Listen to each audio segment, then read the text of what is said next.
Hey guys, MujoK here, back with another news update, and a couple more characters are coming our way. I had just made the Albea, Eve, Poland, and Rahu video yesterday, so check that out if you're still interested, but turns out we're getting a couple of other units as well. I kind of knew that FRAISE and LUCRETIA were coming, but I thought that they were maybe coming next week, so I thought I had a week to kind of, sit on it for a little bit, but turns out we're getting them all at the same time, apparently, so yeah, I'll just quickly go through that. I'm not going to go into as much detail as I did yesterday because there's not quite as much new information to deal with. So I've already covered Albea. She's probably the jackpot of the banner. You can use her as either a machinist or a sniper. It's up to you. Very good unit, even going forward. And then FRAISE is a new unit, and I don't quite know what to make of him honestly yet. So his bridegroom job, the first job, is exactly like Bride. And again, if you want to know about Bride, check out my video yesterday where I talk about Eve. Basically, it's a weird hybrid job where some of the attacks are magic, some of them are physical. There's different elements like fire, water, and wind, I think. Typically, they're all ranged. So there's some versatility there, but I don't know, it's kind of a strange job to me. I don't know how good it is quite yet.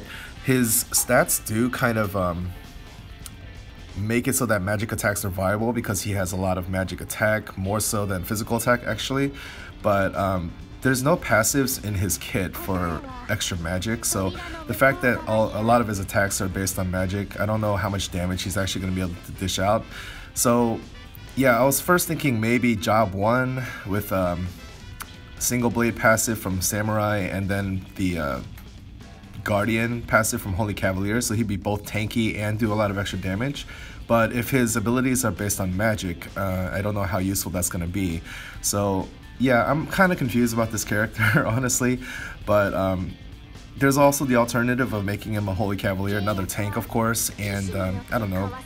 If you put single blade on him, he'd be like a unique kind of tank that can both do a lot of damage and have a lot of defense, but at the same time tanks are already slow, so to put single blade on him and make him even slower, I don't know how viable that is. So I'm sure there's people who already kind of know how he's used in Japan or whatever. This is one of the few times where I'd be curious to hear how people are actually using them, because I am so confused by this character. But there's probably a few options, and I'm sure after pulling, we're gonna get at least one of these bride or bridegroom characters, so we can experiment with that. And I probably plan to play around with the free mercenaries as well. I realize that that's an option this entire time. I don't have to necessarily have the character and build them up. I could just play with the mercenaries. So I'll play around with him and try to get a better feel for it and maybe let you guys know. I don't know. So pretty decent character, I guess. The recommended setup is bridegroom as the main job and then basic blade. I don't know if I agree with that. I'm not really a big fan of the basic blade set, but I don't know. Maybe there's some uses for that. Reaction Snow White Charm. So again, this is like a regular counter, but it also has a chance of inflicting charm, which I don't know if I mentioned that yesterday. Guardian, definitely. Probably the best passive he has overall in his kit, but it is job 3. And then Cheers of a Good Match. I don't know how important luck is going to be. I don't really know. So yeah, I mean, it'll be interesting to see how viable he is.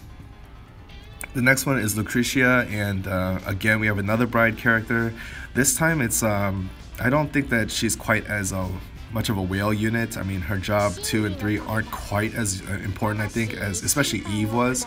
But bride again is a decent job, looks like, and because a lot of those abilities do rely on magic, using the magic up +1 from the mage job would be a nice passive to have. I think I'd rather use that than the luck one at least, but well, actually, I don't know. Maybe by job 2, those are the only 2 passives that you're really going to have available to you that you can use. But yeah, I mean, if I pull her out, test her out, and she looks kind of cool. I've seen her skin and everything, but it doesn't seem like a real game changer in my opinion, although the leader skill is actually very good.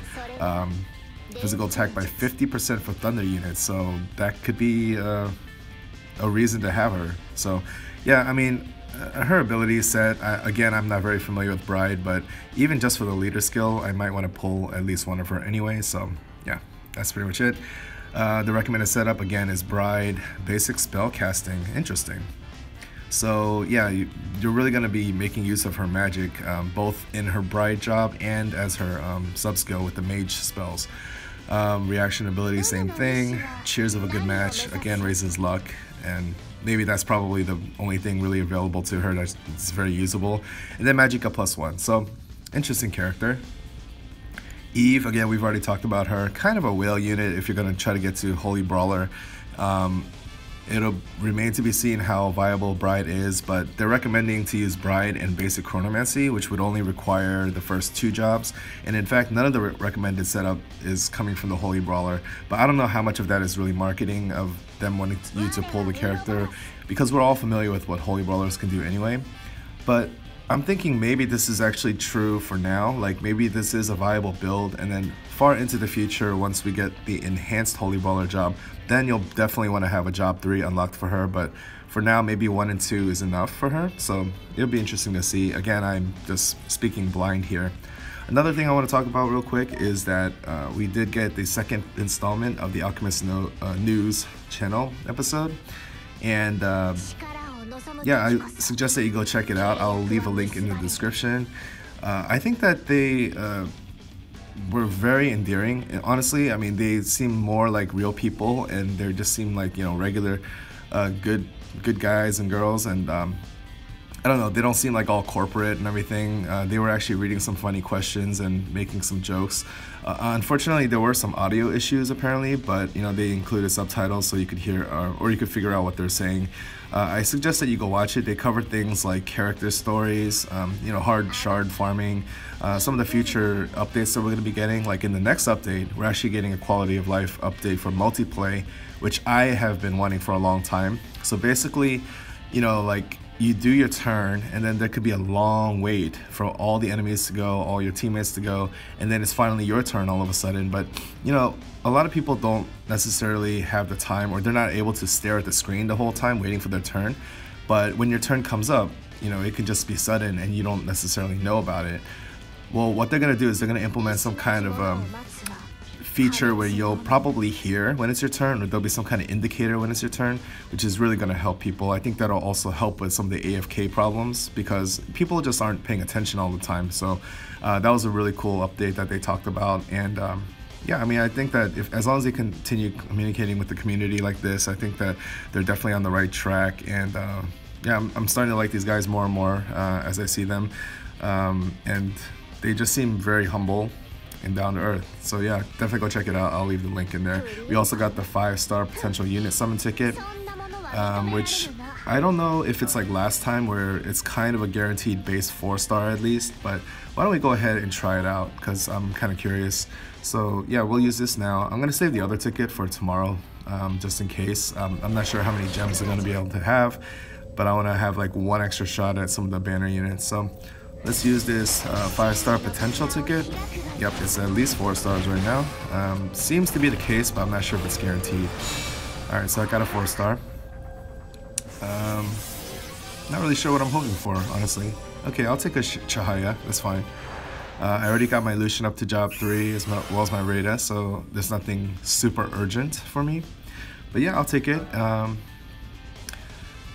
That's pretty much it. I have another video that I've already made. I'm not sure when to post it. It's going to be a little bit off topic, basically talking about some of the overlooked, underrated characters in my opinion, but that's all I wanted to cover for this video, is the current news and the new characters. So let me know what you think, especially about FRAISE, because I'm not really sure what the ideal setup's going to be for him, whether he's good or not. I know, again, in Japan he's considered high tier, but I don't know if that's after enhancements or what. So yeah, I mean, it'll probably all come down to what I end up pulling anyway, but just kind of curious to see how good these units are going to be, because it's kind of hard to tell from paper. So anyway, that's it. Take care, guys. I'll see you guys next time, definitely by tomorrow at the latest, but I might post that other video later today as well. So stay tuned for that, and peace.